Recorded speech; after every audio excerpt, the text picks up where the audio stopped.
সাতক্ষীরাবাসী, আপনারা জানেন জুলাই গণ অভ্যুত্থানের নেতৃবৃন্দ এবং জাতীয় নাগরিক পার্টির উদ্যোগে আমরা দেশের সংস্কার চেয়েছি, বিচার চেয়েছি এবং নতুন সংবিধান চেয়েছি।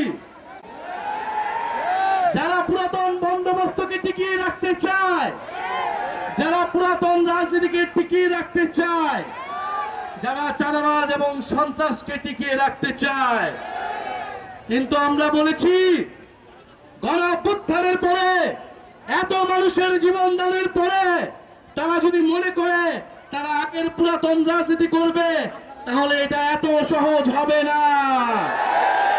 গণ অভ্যুত্থানের শক্তি এখনো মাঠে আছে, এখনো তাদের গর্জন রয়েছে। তারা ভেবেছিল 2-3টা আসন দেখিয়ে, ক্ষমতার ভাগ বাটোয়ারার লোভ দেখিয়ে তারা গণ অভ্যুত্থানের শক্তিকে কিনে নেবে। কিন্তু যারা বিপ্লবের শক্তি, যারা মৃত্যুর মুখ থেকে ফিরে এসেছে, 5ই আগস্ট দরজা আমরা খুলে দিয়েছিলাম। আসাদ আব্দুল্লাহ বলেছে আমরা এই অভ্যুত্থানের নেতৃবৃন্দ আপনাদের জন্য দরজা খুলে দিয়েছিলাম। 5ই আগস্ট আমরা বলেছিলাম আসুন জাতীয় সরকার করি, দেশটাকে পুনর্গঠন করি, সকল বিভাজন সবকিছুর উঠে গিয়ে বাংলাদেশকে নতুন করে গড়ে তুলি। কিন্তু তারা আমাদের সেই প্রস্তাবে সায় দেয়নি। তারা বলেছিল 3 মাসের মধ্যে নির্বাচন দিতে হবে, আবার বলেছে 6 মাসের মধ্যে নির্বাচন দিতে হবে।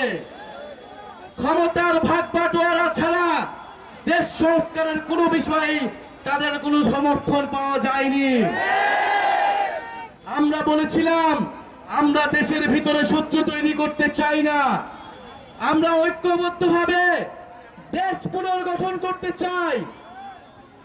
আমরা এখনো বলছি নির্বাচনী ভাগ বাটোয়ারা নয়, দেশ সংস্কারে আমাদের দরজা এখনো খোলা আছে। যদি এবার দরজা বন্ধ হয় তাহলে জনগণ আপনাদেরকে আর ক্ষমা করবে না।